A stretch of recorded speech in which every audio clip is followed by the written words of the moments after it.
Hello, magandang araw po sa lahat. Mayroon lang po akong masabi patungkol po sa atin pong ah, ah, batas sa ating bansa po, no? Kasi ito po yung nakikita ko, no?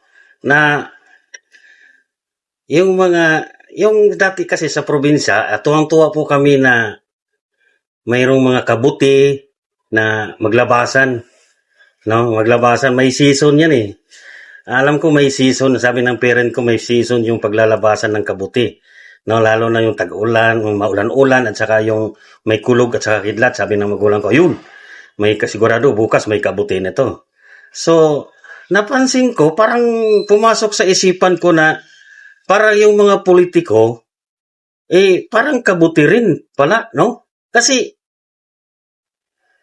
kagaya ngayon, ang dami mo makakita mga plataforma, mga propaganda, mga sinasabi ng mga politiko na ang gaganda, no? Ang gaganda. Ang kanilang mga binibitawang salita. Talagang nakakabighani, no?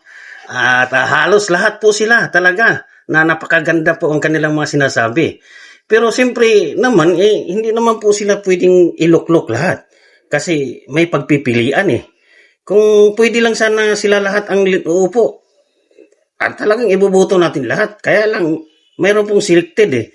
Kaya, nasabi ko yan, naihambing ko yung politics sa sinasabi ko sa kabuti dahil nakikita ko na ako nga tuwan-tuwa ako pag malapit ng eleksyon dahil para makikita ko mga politics talaga, no? Kasi mga idol ko sila, no? Kung ano mga itsura nila, kung ano ang kanilang mga plataforma. Kaya lang napakalungkot kasi pag wala ng eleksyon, hindi mo na sila makikita. Hindi mo na sila makikita. No? So, parang kabuti nga. Dahil, by season, ang kabuti, pag season, ayan, may kabuti. Pero hindi season, walang kabuti. Yun lang po. Hindi po ito naihambing ko lang po. Sana yung mga politiko sana, na pag nanalo kayo ang nagsilbing ama o magulang ng bayan, dapat kaming mga Pilipino na sasakupan ninyo, kung mayroon kaming daing at lumapit kami sa inyo bilang mga anak ninyo, dapat pakinggan ninyo at bigyan nyo ng tulong o mayroon mang ang hinihingi ang inyong mga anak. Kasi parang pamilya yan eh.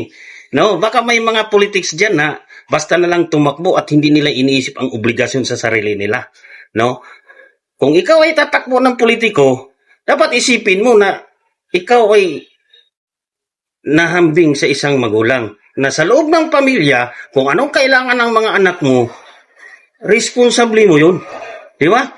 Dahil ikaw ay tumakbo ng politiko o mamumuno sa bayan, ikaw yung ngayon, pag nanalo ka, ikaw yung nagsilbing ama ng bayan.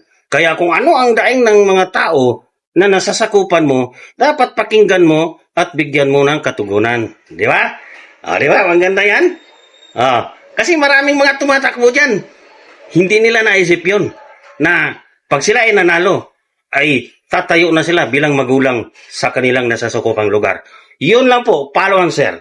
Marami pa kayong matutunan sa akin regarding that. That is mine. Nagmumula lang po sa aking isipan yan. Okay, bye-bye.